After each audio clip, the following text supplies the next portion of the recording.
Alors, l'innovation pour nous à la Poste, c'est anticiper, identifier les changements, les grandes ruptures, les changements de modèle économique, ça c'est important.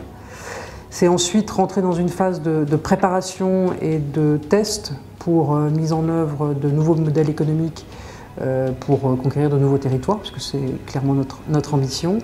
Et puis enfin, et en même temps d'ailleurs, c'est transformer l'entreprise de l'intérieur, c'est transformer son ADN pour le rendre plus numérique et pour lui permettre d'affronter plus facilement les défis d'aujourd'hui et les défis de demain.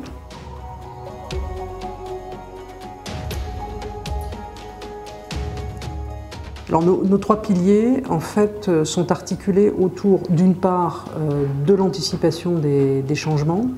Ce qui est important, c'est d'être bien informé, évidemment, et cette information, elle passe avant tout par la collaboration interne, au-delà de l'information qu'on peut capter à l'extérieur. Donc c'est tout ce qui est autour du partage de veille, du partage de bonnes pratiques, du partage de connaissances clients aussi, c'est extrêmement important.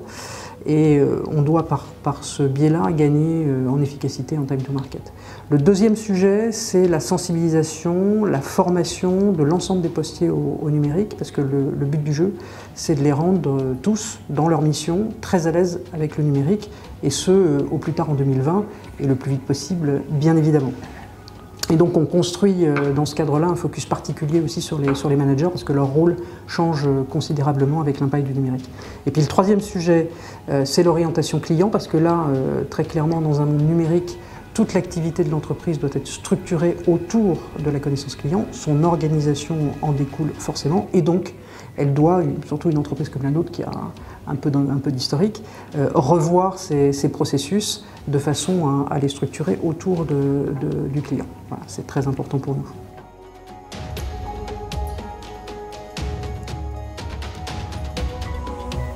En 2009, on a profondément transformé nos bureaux de poste.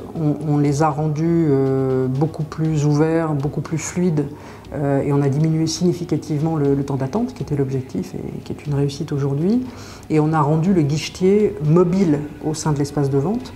En revanche, ce qu'on n'a pas pu faire à l'époque, parce que la technologie ne nous le permettait pas, c'était de rendre son équipement informatique mobile.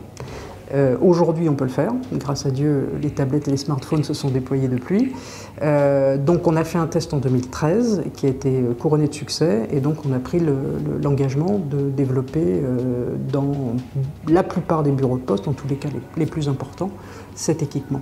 Et tout ça, ça nous permet, parallèlement à l'équipement des facteurs en smartphone, de pouvoir reconfigurer notre système d'information et de pouvoir rendre la relation avec le client extrêmement fluide, qu'il choisisse de rentrer par le bureau de poste et le guichetier connecté, qu'il choisisse d'être en relation avec son facteur connecté ou qu'il choisisse aussi et ou de travailler via le web ou l'ensemble des trois.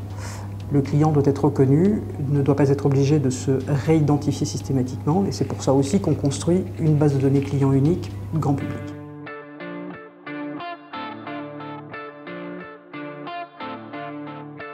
Il y a plusieurs manières de co-créer, collaborer et en tous les cas de transformer profondément la façon d'interagir dans une entreprise.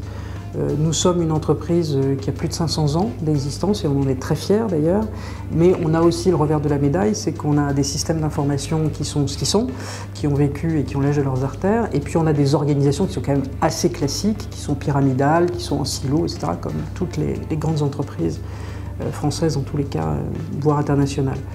Et donc notre sujet aujourd'hui, c'est d'arriver à casser ces systèmes-là, sans évidemment bouleverser l'entreprise, et de mettre en œuvre des outils de travail, des postes de travail qui soient effectivement beaucoup plus collaboratifs, qui permettent aux collaborateurs d'aller beaucoup plus vite pour échanger entre eux, pour s'identifier entre eux, pour savoir très précisément qui a quelles compétences sur quel sujet, partager les bonnes pratiques, partager les bonnes idées et les amener aussi à titre physique, parce que le numérique ne fait pas tout, à titre physique, à se rencontrer quand c'est important pour pouvoir travailler plus en profondeur sur tel ou tel sujet.